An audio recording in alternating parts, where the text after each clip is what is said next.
Hi, I'm Greg Hunter. Welcome to USAWatchdog.com. There have been report after report for the last several months about swarms of earthquakes, actually using that term, earthquake activity on the West Coast, earthquake activity in the Pacific Northwest. There's a new report out just recently, just last couple of days, where there's a big swarm of earthquakes that geologists are saying is under Mount Rainier.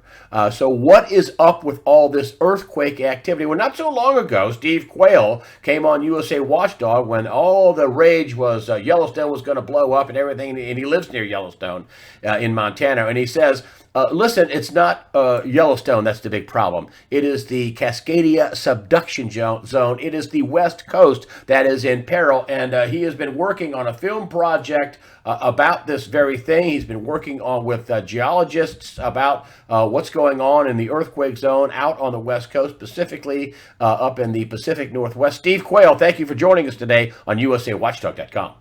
Well, Greg, what a treat it is to be on, and very timely, as usual, very timely, because the Cascadia region is probably the most seismically active area in the world that gets very little attention.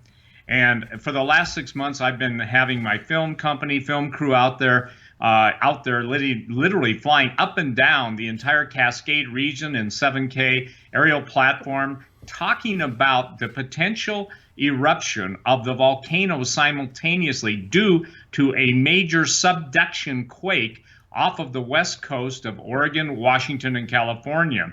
Even recently, there's been more earthquakes off of the abandoned Oregon coast 300 miles out in the axial seamount area. So our film is going to be previewed on to our film is going to be on USA Watchdog as this thing plays. I'm not even putting it up on my website, Greg, because I want people to understand. I have interviewed, my film crew has interviewed the most famous geologists, volcanologists, seismic experts, guys who, that are synonymous with knowing what they're talking about. But also, in coordination with that, have been tracking and monitoring all of NASA's flights up and down the West Coast, out to the Ridgecrest, California area, where literally there have been hundreds of thousands of earthquakes, sub one magnitude and less. But those are called harmonic quakes. And a very famous scientist with USGS, Bernard Chouet, made the linkage between harmonic quakes and volcanic eruptions. As you opened in your monologue, everybody's always worried about Yellowstone, but they forget about the huge 270 cubic mile magma pool that's under Ridgecrest. Ridgecrest is under the area or in the surrounding area of the China Lake Naval Weapons Laboratory, one of the biggest military bases on the West Coast that had to be evacuated. And Greg, it's underground where all the real damage is done. The seismic sensors, the infrared sensors, the magnetic anomaly detectors on these aircraft are the most sophisticated in the world. And we're talking, since a Ridgecrest earthquake, about over 120 flights with U-2 aircraft, with, again, planes back and forth from Ridgecrest to the coast, Ridgecrest up and down the coast. And while the San Andreas is the most studied fault in the world, it's like peanuts compared to what's going to be happening in Cascadia. And Cascadia is the most dangerous 1 in 3 chance of going off in our time. And right now, I'm not saying you got to worry about hundreds of years or thousands of years.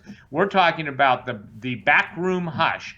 The USGS scientists, many of them are silenced. I'm actually getting information from scientists from all over the world that left the United States because there is a gag order on the true seismic nature of what's going on in the United States. So our film Cascadia will be previewed on your show, and thank you, Greg. But this is really a critical situation. The statement is there magma movement beneath the surface of the ground? Yes, especially headed to the coast. That's what I'm told by people who have access to the data. They don't tell me their names. Could they be fooling me, tricking me? I don't think so, because even the Salton Sea, about maybe a month ago, people were smelling sulfur and there were breaches. And then obviously plates plates are moving. Everything's moving except the truth, because again, Greg, it's all a matter of economics. And the situation with Cascadia is dire. That's not, what would you call it? Perilous or careless journalism, or a scary statement on my fact. We've undertaken the most elaborate film project yet to be done. Even that stuff that anybody's done, Nat Geo or those people, other independent producers, because it's that critical. Everything west of Interstate 5, according to the article I sent you, which is a Pulitzer prize-winning article. That was back in 2015. The expert involved is named Christine Goldfinger.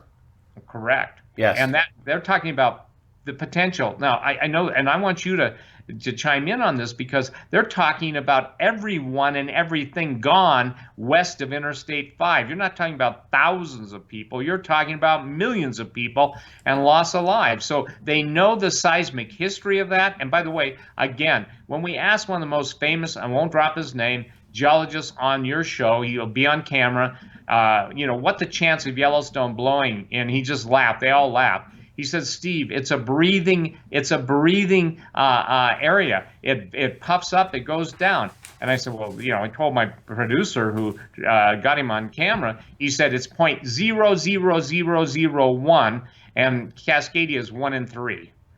So, I maintain this, Greg, and I've said it on your program before, that anytime there's a huge volcanic eruption in the world that's going to change the world, they always look to Yellowstone. I believe it's a throwaway subject. Are there earthquakes in Yellowstone? Yes, I've been in Yellowstone filming as a photographer for over 45 years.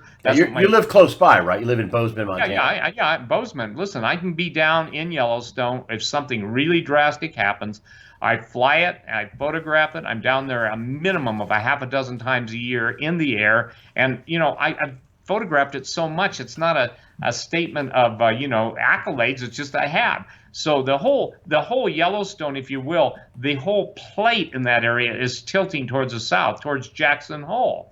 And so anytime Steamboat Geyser, I remember Steamboat Geyser used to go off and on when I first started photographing that in the early 70s, regularly, just like Old Faithful. Now it goes dormant for 4 years, and when it comes back to life, it's all going to blow. But Mount Rainier, people need to understand, there are 11 volcanoes that are active in Cascadia, and right now with Mount Rainier, just several months ago, Mount Baker, after 140 years of silence, started fuming again, started off-gassing. People could see the smoke. And so can I say something? Even the Native Americans knew what smoke signals meant, only dumbed down, kept from the truth, mainstream media fed pablum and lies. They won't deal with anything because, again, they have a narrative. This will change the course of America forever. This will change the history of this country forever. And then we're just dealing with Cascadia. The New Madrid, massive quakes building up along that, too. In Bozeman, Montana, Greg, we're at the headwaters of the Missouri River in Three Forks, Montana. So if I just drove west 20 minutes, I'm in Three Forks.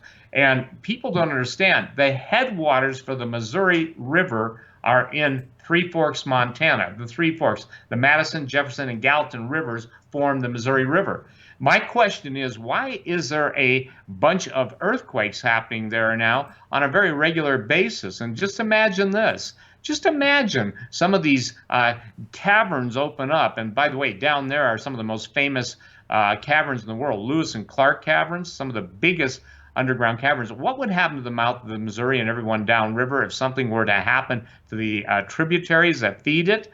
I'm telling you, the seismic activity that's taking place in this country, especially on the West Coast, along the New Madrid Fault, and even fast forwarding to the west into Tambora, Mount Tambora, Anak Krakatoa, 1815, Tambora goes up. The following summer, there's no the following summer, there is no summer, it's winter. We're seeing this too. We're seeing that the massive amount of volcanoes going off worldwide are sending so much ejecta. They're sending so much, if you will, hydrogen sulfide, and mass dust particles, volcanic silica particles in the upper atmosphere. Those things go around the world 4 times. So while everybody's, now they're the lying devils from the scientific community are coming out and saying, well, chemtrails, we're going to alter the atmosphere through aerosols because we've got, global warming.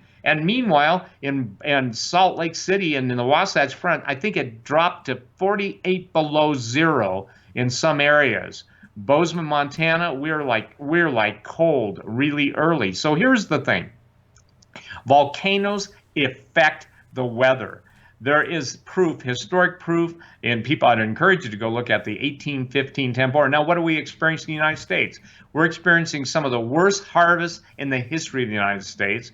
We're seeing, Greg, in the fires on the West Coast, people don't come up with the F factor. That's the food factor.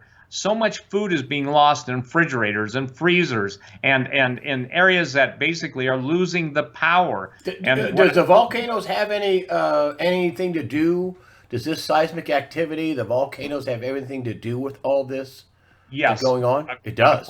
According to scientists I talk about, who, by the way, are literally out of the country because they had to flee for their lives, they are claiming that the magma is moving in some of the tunnel systems under China Lake. China Lake is a massive underground military base, that there are actually some YouTube videos of people, almost like a Ghostbusters movie, seeing the lava flowing, and all this is silent. So the fires, yes, there are indications that fires are breaking out on surface as the magma comes closer to the surface, but you'll never be told that. Now, I can't speak to the specific Pacific Gas and Electric, this branch hitting that, but what's fascinating to me is that, again, it becomes problematic that magma moving does produce surface fires, and all of this is being covered up, in my opinion.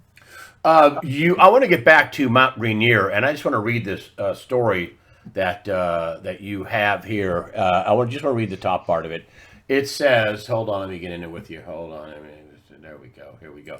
I just read it here. It says, October 29th, 2019, a swarm of more than 10 earthquakes rattled under Mount Rainier's northeast flank. This volcano is not particularly explosive, but volcanologists are unequivocal in their assessment. Rainier is one of the most dangerous volcanoes in the world and probably the most dangerous U.S. volcano. It's a huge concern. So if one of these or multiples of these volcanoes go off, it's because the subduction zone is going underneath, right, in the West Coast, and it's 100 miles in, it's starting these volcanoes to go off. If one of these volcanoes, just one of them, goes off, a big one goes off, it's going to affect people all the way in Missouri on the East Coast. It's going to affect the whole world, right? Is that what you're telling me? Absolutely, and it's not just and Rainier. And by the way, we filmed Mount Rainier for hours in the helicopter, as well as each and every one of the other volcanoes. Let me just run through the names of them real quick, Greg. We're talking 11 volcanoes that are all active. And by that, I don't mean they're smoking yet or spewing lava or having lahars, mud flows. But listen, we've got Mount Baker, we've got Glacier Peak, Mount Rainier, Mount St. Helens, Mount Adams, Mount Hood, Mount Jefferson, Three Sisters, the Newberry volcano, which is really active, Crater Lake, Medicine Lake, Mount Shasta, and Lassen Peak. Shasta, Medicine Lake, and Lassen are in California, and they all have activity. So the point is when you say activity, hold on, I want you to explain this, because if they're not smoking, how do you know they're having, and I'm not poo-pooing you, but how do you know they're active? When you say they're active, what's the scientific definition? What's the scientific proof that all these volcanoes are active? They have the ability to measure the magma flow, and they have the ability with they actually can put lasers on it, the mountain they're looking at, and they can understand deflection. They monitor it from satellites too.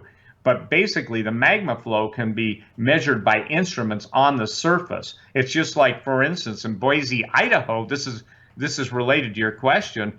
There's the Craters of the Moon park down there, and I didn't know this, to be honest, until we started doing this film, that there are 11 volcanoes that, and when they say volcanoes, those are specific areas where magma can breach or has breached the surface in the past. Okay. And I was told just 2 days ago that the Department of Energy and all of the different departments, whether it's NASA, whether it's USGS, NSA, CIA, they are not sharing intelligence with each other. They bargain intelligence with each other. So, A doesn't tell B what's doing, B doesn't tell C what's doing, and A, B, C, and D don't tell the American people what's going on. So it's a big problem. It's a huge problem.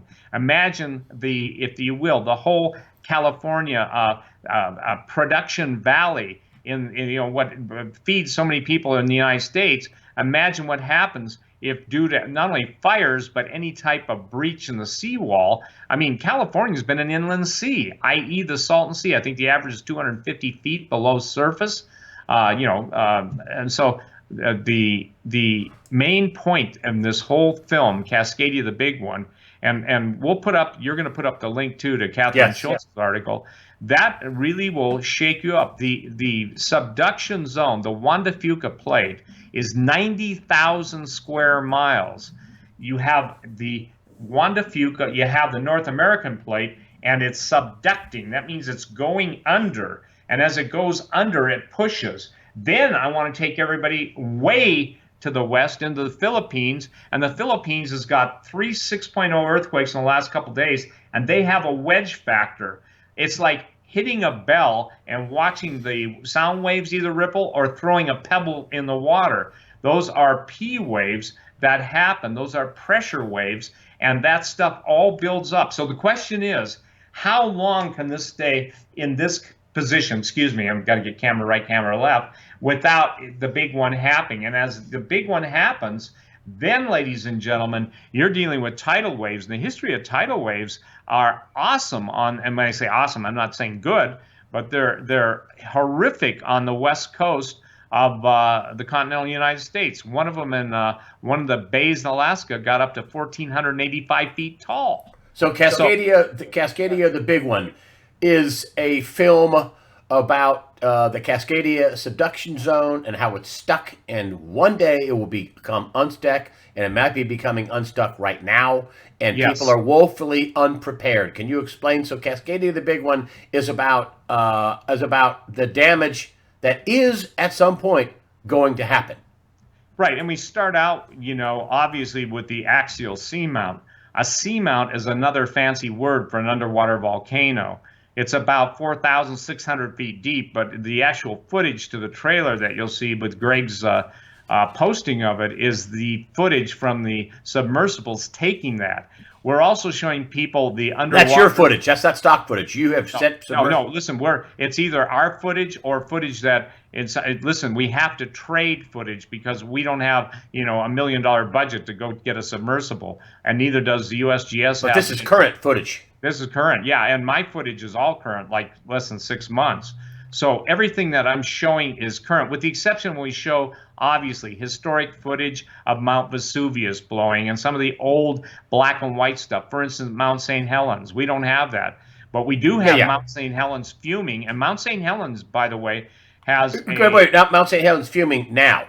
Yeah, fuming now. As a matter of fact, the day, listen, this is very cool.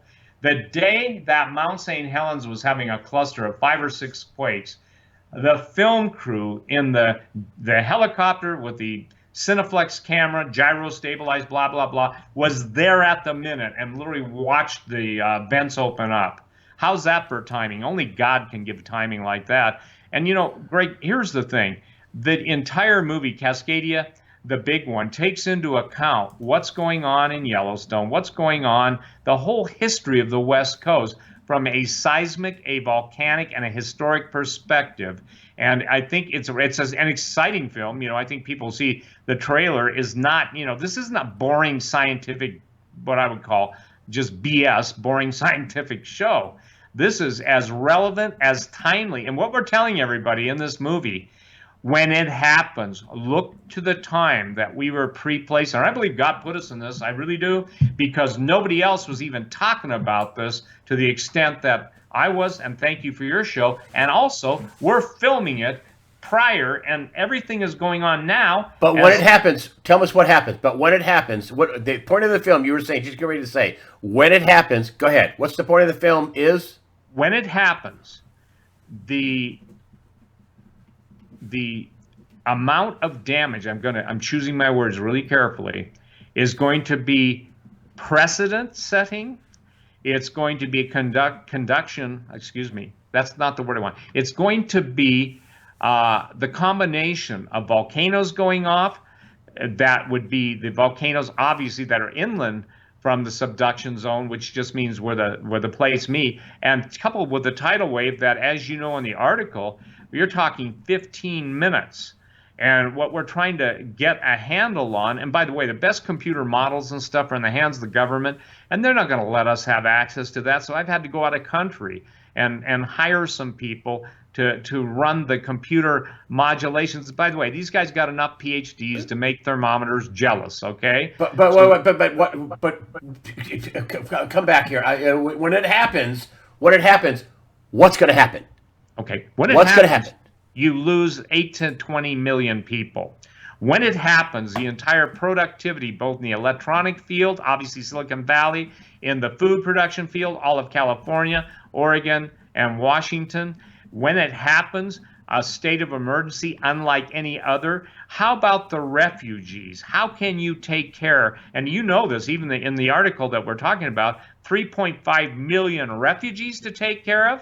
And what about when this happens? What happens to the underground aquifers that feed everybody's wells? And where do they go for fresh water? And then what happens to the productivity? Years of drought, years of famine, and years of water everywhere. Where did it all go? It's a very dire situation being painted by computer models. This isn't just a sensational thing, blah, blah, blah. It is absolutely a reality-based scientific study with the application of what happens and Fukushima and the whole thing that took place with the earthquake there, 9.0. And I might point out, Greg, in the article, they talk about Dr. Ikeda, I-K-E-D-A, being, let's say this, coolly received when he was warning, the big one's coming, the big one's coming, the big one's coming. Like everyone who tries to warn of something that's imminent, they always say, oh, Quayle, you're just Cassandra. He was just Cassandra. By the way, they called him that too. But he was right. And if you look at how many people's lost a life, but more than that, Fukushima became an extinction level event. Greg, the people don't understand. Volcanoes change the history of the world. Volcanoes change the climate of the world. And they have, from recorded history, Climate and History, Dr. Wheeler, I think, great book. The thing is that when you say what happens, it's a tragedy when 100 people lose their lives, 1,000 people lose their lives, 10,000 people lose their lives. But we have yet to experience if you will, a 7-digit loss of lives. And that's what we're talking about. And by the way, the early warning system, it's pretty much non-existent because you've got 15 minutes, okay? 15 minutes, and on best for a tsunami, 15 minutes. And anybody who's driven up and down the Oregon coast, the Washington coast, California coast, there aren't enough roads to get that many people out. And we proved that. How high would the water get? A minimum of the 500 feet, 500 to 1,500 feet. Oh. One only has to go to Seaside, Astoria, and this is just the Oregon coast. One just drives down. And so, or Seattle or Portland, you know, and this is why I believe. So wait. Let me get this straight. So on one side, inland, you have Mount Hood, Mount Rainier, all these volcanoes going off, and on the other side, you have the earthquakes and tsunamis causing these tsunamis rolling into the land. Am I getting this right? Am I getting the picture right? You got it right. And volcanoes under the sea. I mean, you know, it's kind of take your pick. But this is. I'm sorry. This is your film. I noticed that you have all these geologists, big-time geologists, all kinds of science. This isn't just you waving your arms in the air, going, "Oh, the big one's coming." This is geologists and science, and the data collected and how the increments at when things go off and how we're due, how we are in the zone where all this is due because this subduction zone has been stuck And when it unstucks, that's when the big one comes, correct? Yeah, and to use your word, it's a great word, unstucks, when it comes undone and no longer is in that mode and goes into motion, then all these events go into motion. And ladies and gentlemen, people think sequentially. Well, this will happen, then you'll have warning, then you'll have more warning. Listen, I don't think people understand. The warnings are now. And so what can you do? You can stay on top of it. And I tell people, listen, if you live in a zone that's hazardous, then pray. If you move inland, move inland.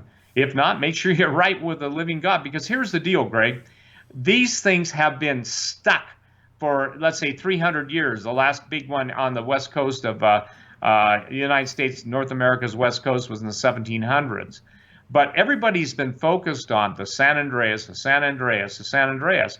Now they found that the whole Garlock Fault is moving. It never happened before. San Andreas, north-south, Garlock Fault, east-west. And I want to share this with you. This all started in motion in the Ridgecrest area, in July. And now the two are sinking. I am told that the instrumentation is showing Mount Shasta bulging. I am showing that instrumentation is showing activity around Mount Lassen. But the biggest treat of all is the 270 cubic mile magma flume that's under Ridgecrest, and that's moving towards the coast. In other words, magma is moving. And by the way, when magma moves, it sets up different harmonics. That's why people hear a lot of strange sounds too. That's why dogs and fish and everybody who becomes active, they're more susceptible to those infrasounds than we are. So Cascadia, that's why they call the big one.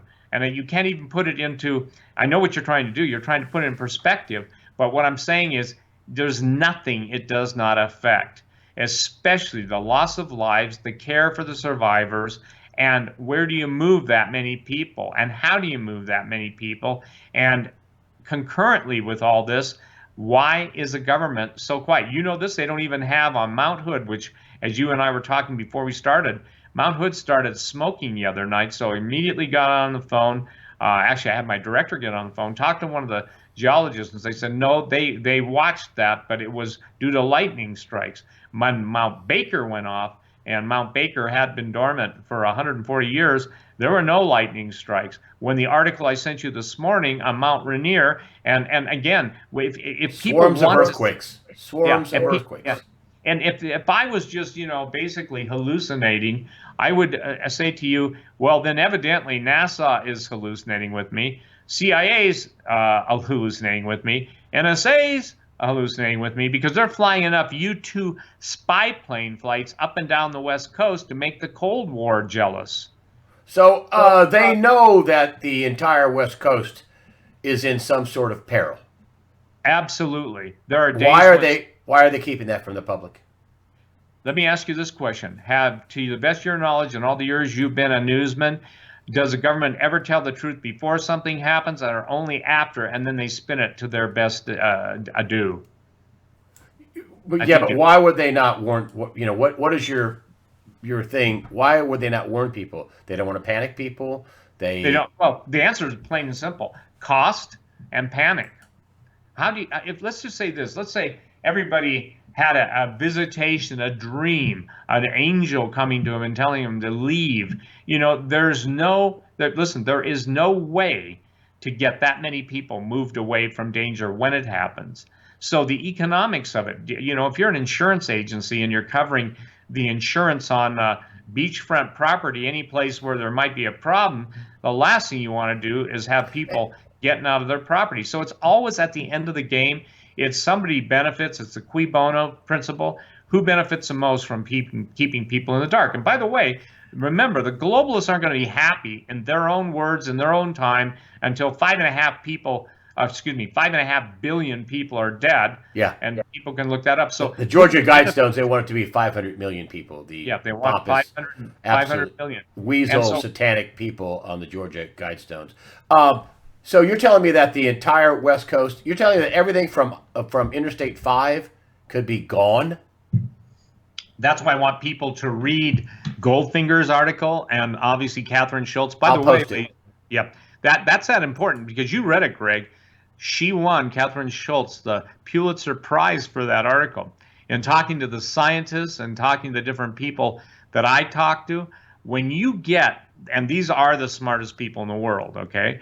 I made I guess you would say a determination to get the world's experts. So this can't be just dismissed as, oh, poo-poo. That's just that Quayle, the alarmist, I urge everybody, for their sanity's sake, for their family's sake, and for understanding's sake, to watch the trailer and to do your own homework. And basically, Greg, I've spent 6 months and a lot of money trying to do a homework, because sometimes a movie, a 60-minute movie, is better than all the textbooks on earthquakes, subduction zones, volcanoes, and everything.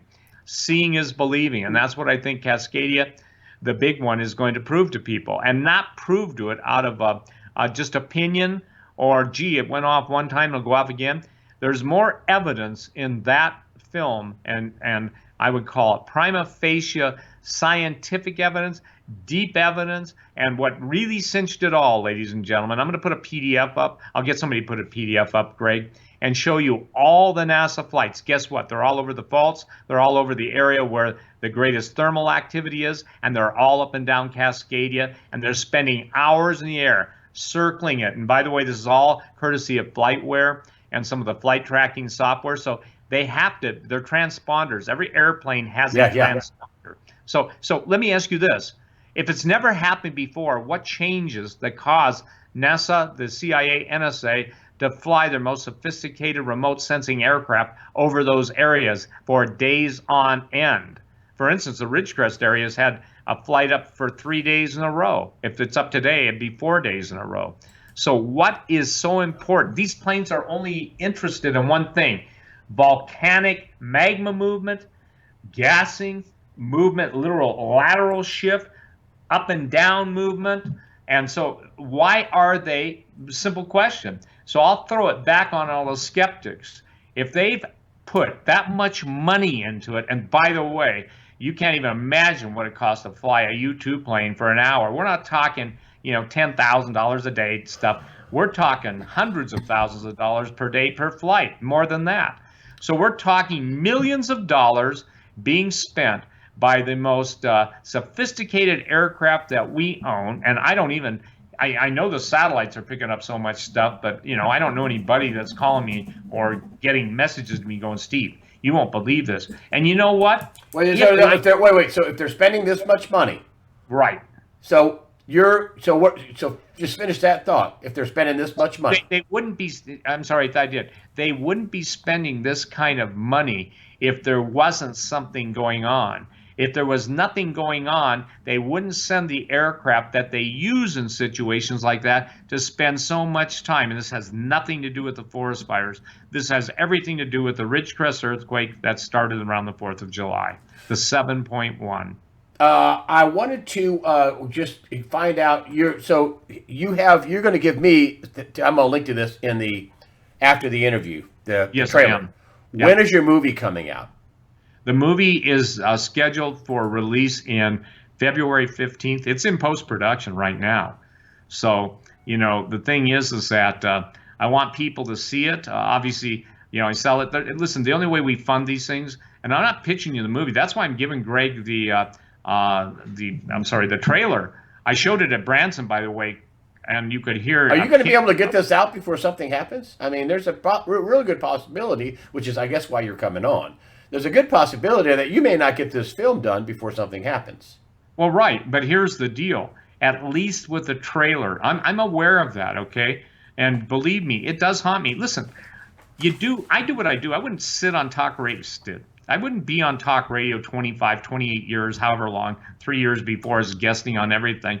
If there wasn't a passion in me, the passion is to try and save people's lives. And I don't care what scorners or mockers say, but look, I've been ahead of the curve. I got a lot of flack on robotic, transhumanism, singularity. The end of man is here. The robotics. You've been gracious to have me on your show. But trust me, I'm not behind the times on the 8 ball on this, the genetic manipulation. But here's the thing on volcanoes, 25 years ago, I said, watch Anak Krakatoa. 1883 it went off. And it was the largest volcano after Tambora. And they're all right now in the area of Indonesia, and they're acting up big time. As I'm on the radio with you, or excuse me, as I'm on the video with you today, it's absolutely Tambora starting to go active again. So if the biggest earthquakes in the world are going active again, if some of the largest volcanoes in history are concurrently ejecting stuff into the upper atmosphere, if we are seeing earthquakes, as Jesus stated, in diverse places all over the earth, and the great earthquake, in my opinion, is coming. And by the way, they'll talk in the article, possibly a 10.2 article. You know what the scientists are telling me and this they can't even imagine it. Forgive me. Standard even seismologists and volcanologists would never make this statement, but these guys are terrified, and they moved out of the country. They said it will be between a 10 and 12 on a full margin rupture. Wow, a massive rupture. If you were just really quick, so we can bring this down to John Q. Public and little people like me. If you were living somewhere west of Interstate 5, or you were living in Portland or Seattle or in some other area right on the coast, what would you do? I'd have an escape plan, and it would have to take place before the events. I personally would watch, and that's a great question, by the way. I would personally watch daily the volcanic reports, the earthquake reports. You can go to a numerous amount of sites, and I'll send you a couple links for those too, Greg. But I'd be paying attention and understand this, that with the amount, you just try and get out of Seattle at rush hour, get out of Portland, you've got to have an alternative means of escape. In other words, you've got to know, you got to go before the panic hits. You want to be where everyone else isn't when the panic hits. The only way I know to help anybody there is up here. And at some point you come to the conclusion, if you can relocate, you probably should think of relocating. Do you want to be on the east side of the Cascadia region, not the west side? And again, we're talking about a full margin rupture. Let me just make that really simple. We're talking about a WCS or a WCE, worst case event, a WCE. And that's why we're talking too. If people begin to take it seriously, but they have to also understand the powers that be will not give you a multiple day warning. The powers that be will give you no warning except at the time, and even familiarize yourselves with tsunami routes. But I would say this, the only way that people get out of there is to know that they have a route and they have to leave before everyone else, because the time to panic isn't like you see in the Independence Day where everybody's trying to get out and the alien ship is coming. You got to get out before everybody else does. Steve Quayle, the movie Cascadia, the big one. Thank you for coming on and actually warning people. I mean, you're way warning people much earlier than your film is coming out. It's not like it's coming out next month. I mean, and there is a chance that something may happen before your film comes out. I hope not. But Steve, thank you very much for this really unusual warning. Of course, you have it all documented. You have scientists. Your trailer, I've seen it. It's full of science and experts talking about what you just talked about. Steve Quayle at stevequayle.com. He is a renowned radio personality. He is a filmmaker, as you know, if you hear from this Cascadia, the big one, and many other films. He is a multi-published author with many very popular, great-selling books. Steve Quayle, thank you for joining us today on USAWatchdog.com. Thank you very much.